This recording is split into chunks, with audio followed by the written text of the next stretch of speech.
How's it going, guys? Cody, guys, back again, dropping yet another video. Right, guys, as you can see from the title, this video is aimed at families of those that have just been sent to prison for the first time. Right, if you've been through the system, you don't need to watch it because you know the score and stuff, right? And like, example, I've just been supporting somebody, right, and still am now. There was a guy that I was talking to a few weeks ago, contacted me. He was going on trial for wounding with intent, right? In a situation that he was at a funeral, just buried his best friend. Some guy that didn't know the guy that tragically passed away, God bless him, may rest in peace, turned up as the plus one of a female that was there at the wake and stuff. I'd go to a wedding as a plus one, right? For those that don't know, a plus one is like an invitation for you and your partner or friend or whatever to go to a function, right? I'd go to a wedding, I would never go to the funeral of someone that I didn't know. It just doesn't make sense. I find it hugely disrespectful. But this guy did. And he was well in drink and stuff. He was pulling women's hair. He was barging into people. He tried to glass somebody in the toilet till the landlord ripped the glass out of his hand. And then the lad that I've been talking to, he just buried his best friend, right? So obviously through drink and emotional state and stuff, and this guy being an absolute arse, trying to spoil for a fight, an altercation took place. He ended up filling him in, breaking his jaw, and then the guy played victim, right? Because obviously if he gets a conviction, it can take him to the cleaners and get loads of compensation.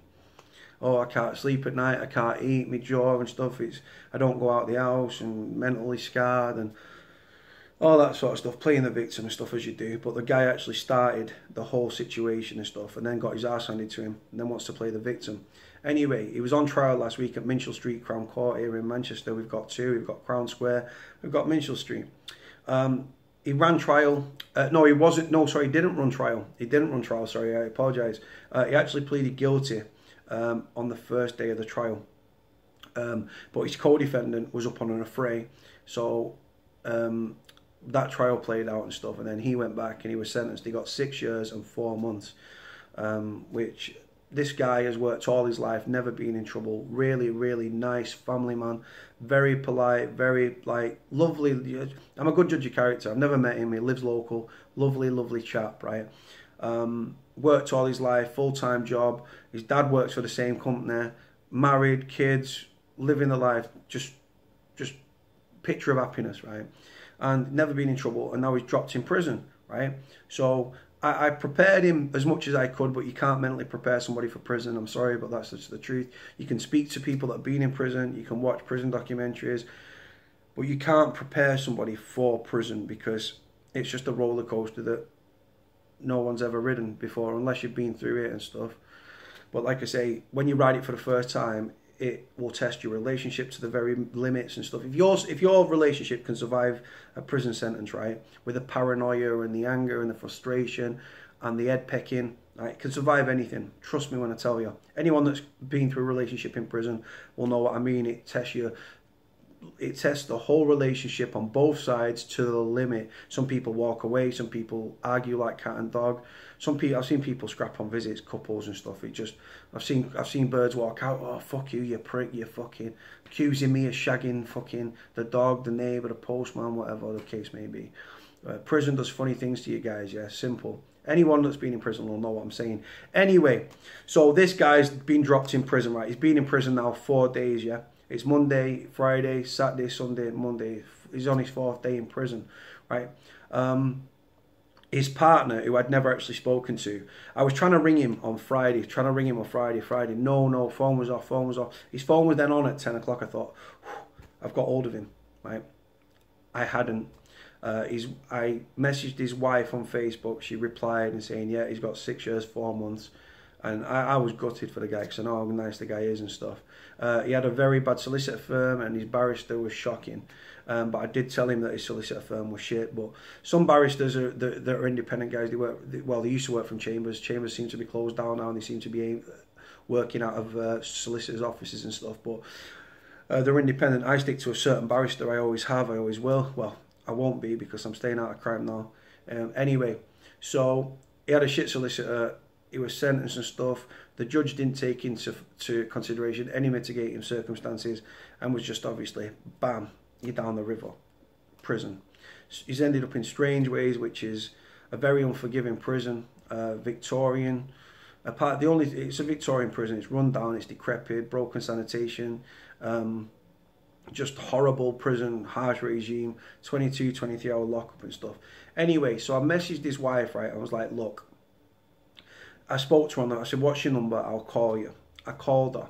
She was frantic. She was withdrawn. Now, like I say, it's because she's shocked. She doesn't. This is her husband, her partner, the love of her life, right? And he's just been taken from her and dropped in prison. So she's like, she doesn't know anything. She doesn't know the prison system. She doesn't know how it works. She doesn't know how to get visits. And she didn't, right, when you're being processed, I explained to her, I said, he should have rang you. She went, he hasn't. I said, well, when he was processed, he would have got a 2-minute phone call. Everybody gets the right to a 2-minute phone call. And it's literally 2 minutes, guys, right? Literally 2 minutes. Normally, you just give your prison number, tell her you're okay, tell her what prison you're in, and then, like, that's it. It's his first time in prison, and it's her first time supporting somebody in prison, right? So neither of them know the head from the arse, yeah? Which is not, that's just the reality of it, because, like I say, you can't experience something if you've never been through it. So they're both going through it now, sadly, and stuff. Anyway, I said to her, look, what you need to do, if you're worried about, she said, because she's not heard from me, she didn't have call waiting on her phone. So when I said to her, I said, can I, she said, well, I might have been on the phone. I said, can I ask, I'm assuming you've got a smartphone, everyone's got a smartphone. She went, yeah. I said, right, do me a favour, as soon as you get off the call, put call waiting on your phone. So if you're on the phone, then you can get the other person, your line's still open, and the second person, if it's your husband, he can ring, you'll hear the buzzer, you'll look, and I say it'll be off an 0161 number, and then bam, or a private number, bam, you jump on the phone, you speak to him, it's all cushy. Because she wanted that reassurance and stuff. Obviously, they're both in a world that's alien to them, right? Now, like I say, so he's in prison, right? So I prepared him, I told him what to pack and stuff and everything like that. So that's that. I need to do another vlog on that, actually. So that's that. But I'm trying to support her now, right? So I'm like, right, what you need to do, if you're worried about him, his well-being and stuff, how he is and stuff, I said you can ring the prison. He's obviously at Strangeways, guys. I said he can ring the prison and say, look, my husband was sent down, asked to speak to the chaplain, right? The chaplain, I said to her, I said, if you get put through the thingy, I said, if you ask for the chaplain, but the screws be nosy, they'll say, oh, what's it about? Because they're nosy. And I say, if you tell them, they'll say, oh, we'll check on his safety and his well-being. And they'll put the phone down and they won't do fucking jack shit about it. So I said, what you're better off doing is asking to speak to the chaplain. If the screws ask you why, on the phone you want to speak to him, just say, oh, I was speaking to him and I got cut off.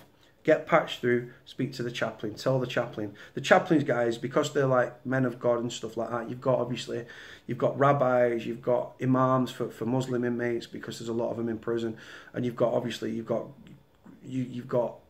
Christians, you've got Sikhs, you've got Hindus, you've got just religious figures, right? So you've got to have the vicars of those religions and stuff, like I said, imams, rabbis, stuff like that. So they're like very like all love for all men and stuff, do you know what I mean? So the weak is in the fact that they're nice and you can like manipulate them and say, oh look, well, my loved one, he landed at the prison on Friday, I've not heard from him, I'm extremely worried, can you go and check on his well-being? Here's my mobile number, please can you call me back, as a matter of urgency. In 99% of cases, the chaplain will then go to the wing to see the loved one, check on them, make they're all sure they're okay, come back and ring you, and then you know where you stand with, obviously, with where your prisoner's at and stuff. I told her as well, I said, email a prisoner. Email a prisoner, for those that don't know, guys, is the cheapest way to correspond with a prisoner. You can set up an account, you've got to put like the minimum of a $5 on it, and it's the website's like www.emailaprisoner.com. That's the cheapest way. Then you've got a thing called PTS payments. PTS payments are secure payments, right, which are sent electronically, and obviously they're just not, I don't think every prison accepts them though, to be honest, right? But the website for that is something like www.secure-payment-services or something like that, and .com, right? I'll put a link in the description below, guys, yeah? So you've got email a prisoner and you've got secure-payment-services.com, right? Which again, it's legal and above board, guys. It's the quickest way to get money to someone in prison, because the alternative is you can send cash in. Never ever send cash in, because some sticky-fingered screw could just go 20 quid, bam, straight in my pocket. It goes on, guys. I've seen it happen. So you can send cash, but it's never advisable. You can do postal orders where you go to a post office. Before you go to the post office though, my advice would be ring the prison and say, I'm going to send my loved one a postal order. Who do I make it payable to? Some are Her Majesty's Prison Service. Some are made payable to the governor. Some are made payable to, like, it's just crazy, guys, yeah. So, and then they'll tell you, make it payable to the governor, right? So you go to the post office, right? You might want to buy him a £30 postal order. You say to them, hiya, can I get a postal order for £30? But you've got to tell them who to make it payable to before they print it. So you say, can you make it payable to the governor for £30, right? But the thing is, there's an administration fee on that. Could be £3, could be £4, could be £5. The higher the amount, the more you pay, right? So again, cheapest way, securepaymentservices.com. That is the cheapest way to send money if that prison accepts PTS payments. Like I say, cash, but never send cash because it's just stupid, right? So that was that. Email a prisoner. Certain prisons, very, very small number of prisons, the prisoner can respond via the kiosk. The kiosk, for those that don't know, is like an iPad within an aluminium construction wing where the prisoner can book visits, he can book apps, he sorts his food menu out on there, appointments on there, like doctors, dentists, stuff like that. Some places are still doing like, they don't have kiosks. They're just doing everything on paper like the old times, man. You know what I'm saying? We're in 2018, for God's sake. So some prisoners in a very small number of prisons can respond to the email. If not, they get 2 free letters a week, 2 free prison letters a week, which consists of 1 piece of A4 lined paper and a little envelope and stuff. And that's sent out at the cost of the prison and stuff. Normally second class, because it's cheaper stamp and stuff, because obviously the Ministry of Justice is trying to save money. So that's the way they can correspond with you. What else do we need to know? What else do we need to know? What else do we need to know? A reception visit, right? If your loved one is sent to prison for the first time, right, you're not going to know. Unless you've got family that have been criminals and have been in prison and stuff, you're not going to know. So what's a reception visit? A reception visit is the initial visit you receive when your loved one's just been sent to prison for the first time. But if you go 10 times to prison, you'll always get that reception visit. It's just the way it is. It's a reception visit. It lasts normally, in my experiences, half an hour, the first one, which flies by the way, guys. The reception visit, like I say, it's your first chance to see your partner in prison, or your dad, or your husband, or your brother, or whoever's been sent down. It's your first time to see that person for half an hour, right? When it comes to the reception visit, in my experiences, guys, and I'm aware that in different prisons, guys, there's no consistency in prisons here in the UK. So some prisons, it'll be down for the prisoner to arrange, right, to book the reception visit. But in my experiences, example, when I was in Strangeways and stuff like that, and Forest Bank, it's down to the prisoner's family to book the first visit, and then it's down to the prisoner thereafter. So the first thing you do, your husband's been sent down on, I don't know, a Thursday, right, or a Friday, right? On the Saturday, you want to be ringing that visiting number, the booking number. My husband's been sent to your prison. Can I book a visit? Now, the booking line may or may not be open. You might have to wait till Monday. And then on the Monday, you can ring up. Hello, this lady, the wife of the guy that I've been supporting. She's just because she didn't have a clue, so I told her about reception visits, and she's rang up this morning and she's got a visit for tomorrow at 2 o'clock, which I'm really happy about, because any way I can help and stuff, because otherwise she'd be waiting for him, he might be waiting for her, and the longer it goes and stuff, he'll be going through turmoil, she's going to have to go through turmoil. So it's just easy to bridge that gap, tell her about reception visit and stuff. She's now booked the reception visit. I need to speak to her later on. I'm going to tell her to take, this is another thing that you guys need to know. When you go on that first reception visit, right, you need photographic ID, passport. If you don't have them, you need, like, just take stupid amounts of identification. Why? Because certain prison officers at certain prisons take great joy in knocking you back on a visit. You can turn up really excited. You're going to see your husband or your brother or your wife, because obviously you've got female prisoners, for the first time. You turn up, you think you've got enough identification. You brought two pieces of identification. Passport picture, passport and something else. You get there, sorry, we can't let you in. Sorry, that identification is not sufficient turn you away. And you get great satisfaction. I've seen it in strange ways where I've been queuing up and it's happened, right? Absolutely ridiculous, but it does go on. I've seen there's also dress codes in place at certain prisons where they say, right, you can't wear open-toe sandals, and they'll knock them back, right? You're not going on a fucking building site, right? They're open-toe sandals. No, it's not Jesus, right? But it's the truth that the screws can take you away. I've seen it happen up and down Twitter where people have been turned away because of what they're wearing on their feet. Ridiculous. Anyway, so the reception visit. So take as much identification as you can muster. If you go into a Cat B facility, I think the latest you can get there is 20 minutes before the visit because it's a lot more laid back. If you go into a maximum security facility like Wakefield, Franklin, Belmarsh, Strangeways, etc., I used to get there an hour before because it's right. You better being early than you are being late, and I think it's about half an hour, 45 minutes before. I think it's 45 minutes before with Strangeways and stuff. Because I've been there on visits and I've also been a prisoner there. So that's that. When your loved one's sent down for the first time as well, right? The things that boost your morale, right, are getting visits, right? Boost your morale no end. You can't put a price on how much joy and just morale boost it is when you get a visit, right? Both for the prisoner's family and both for the prisoner as well.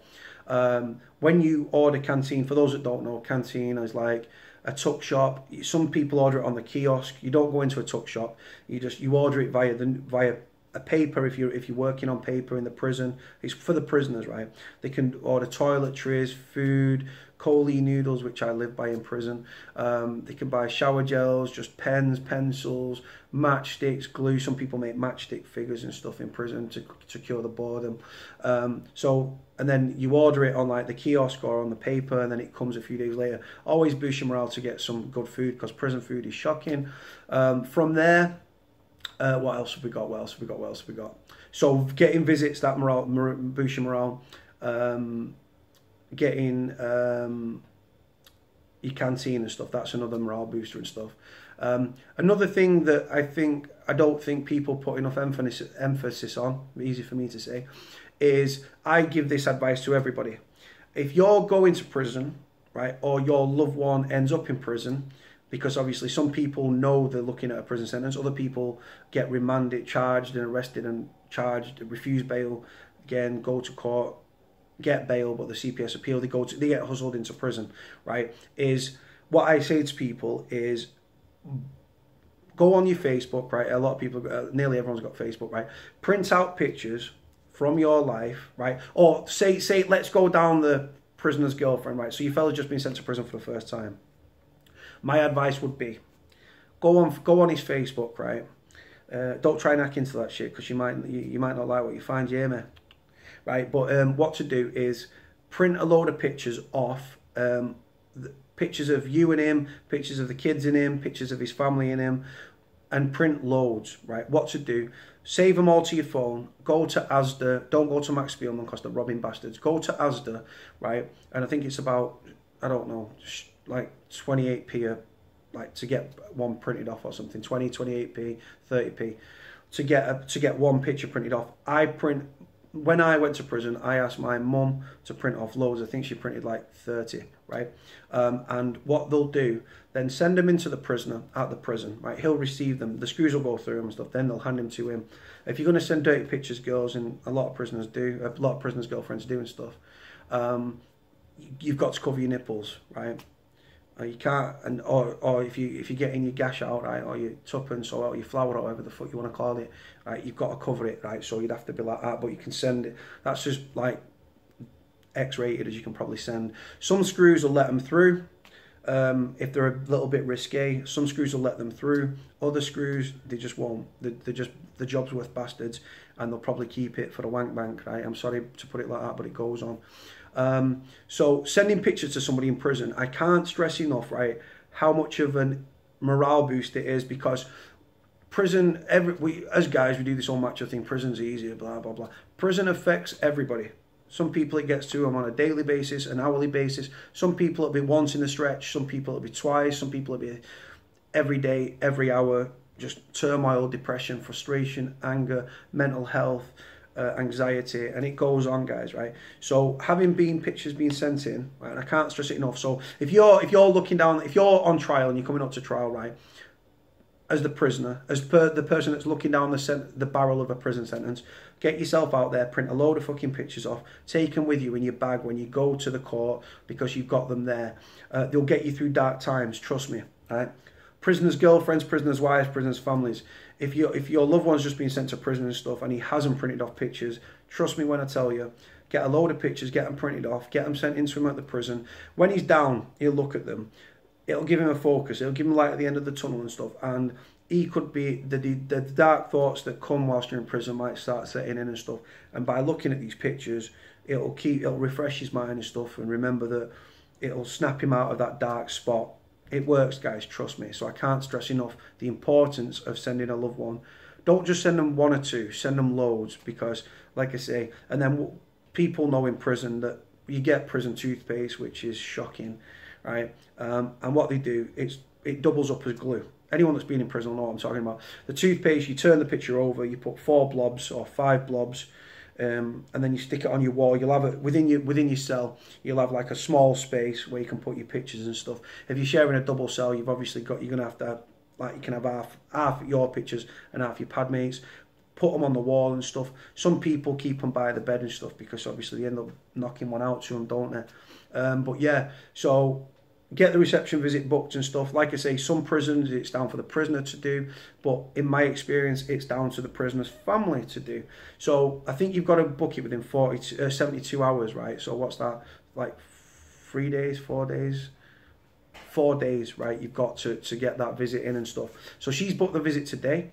She'll be all excited because she'll get to see him tomorrow. He won't know he's got a visit tomorrow unless he goes downstairs and looks at the visiting list and stuff.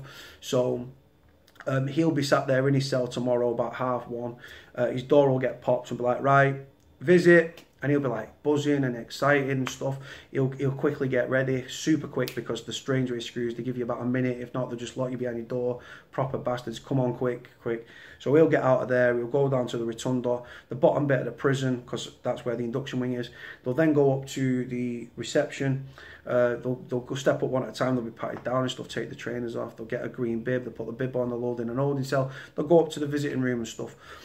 Then they'll go up, walk to the desk and they'll say, right, Charlie 12, right? So the rows are Alpha, Bravo, Charlie, Delta, Echo, Foxtrot, right? And then the seats are numbered and stuff, right? So he'll go and sit at C12. Then you'll hear all the commotion of all the family start to come in and stuff. Prisoners are seated in a green bib and stuff. If you see your loved one and stuff, you'll be waving and stuff. Oh yeah, I'm here. So then she'll see you and stuff. You keep your hand up, and because you're looking, when you're the visitor and you're going on this visit for the first time, right? You walk in and it just opens up and you see all these faces and you're like, you know, there's all these bald heads or thuggy looking guys and stuff, and you're like. So then he'll put his hand up, you'll see him, you'll go and see him. Ask him what he wants to eat, because obviously prison food's horrific, especially if you're in Strangeways. This isn't aimed at Strangeways, it's just I've been through this process at Strangeways, so that's why I'm making it relevant to Strangeways, but pretty much the same throughout the system. A reception visit is a reception visit. So that's that. Ask him what food and drinks he wants. Normally, once you've been on the first visit and you get a feel for what he likes to eat and drink and stuff like that, you just go straight to the food hatch before everyone else gets there, because otherwise you can be queuing for 20 minutes, 15 minutes, 10 minutes and stuff. It goes on that way. Food will be a big morale for him because he's been eating prison food. You're there with overpriced sandwiches and stuff. I'm going to do a separate video on the reception visit, how it works and stuff like that. Again, I'll have to go through the Strangeways way, but again, a reception visit is reception visit. So that's that. Yeah, well, like I say, whilst he's in prison and stuff, if you email him, he may not be able to email back. You can send letters and stuff. If you're going to send a letter to a loved one in prison, you write the letter, but then put a stamped addressed envelope in. For those that don't know, a stamped addressed envelope is an envelope that you will write your name, your address, and you'll put a first class stamp or a second class stamp in the top right hand corner, fold it, put it in with a letter, and put it in with the envelope addressed to your fellow in prison. You'll know his prison number. If you don't know his prison number, put his date of birth in brackets, because you can get prisoners that have got the same name in the same prison. I was in it was my pad mate was in prison, and he thought he was getting a visit, but they opened another cell and he was shouting through the window, boss, that's my visit. Because it's me. Because then he came back, they popped the cell and he said, actually, so they sent the other kid back. They both had the same name, and the missus she didn't put the prison number on or the date of birth. So put the date of birth in brackets, but you should know his prison number by then. And then put his prison number at the top, then his name, then the prison. So, I don't know, Alpha 4008 Delta Juliet, John Smith, HMP Manchester, Southall Street, Manchester, M16 9AH. I shouldn't know that prison address off the top of my head, but I do. Old habits die hard, eh? Right, guys, on that video, I'm going to leave it here. Hopefully, this has helped some people in some way. The aim of it is to open people's eyes and stuff and help them and educate them, because there's not enough knowledge out there when it comes to going to prison and visits for the first time and how it works and what you should and shouldn't do and stuff. Hope this helps you guys. Like, comment, subscribe. Speak to you all soon. Cody out.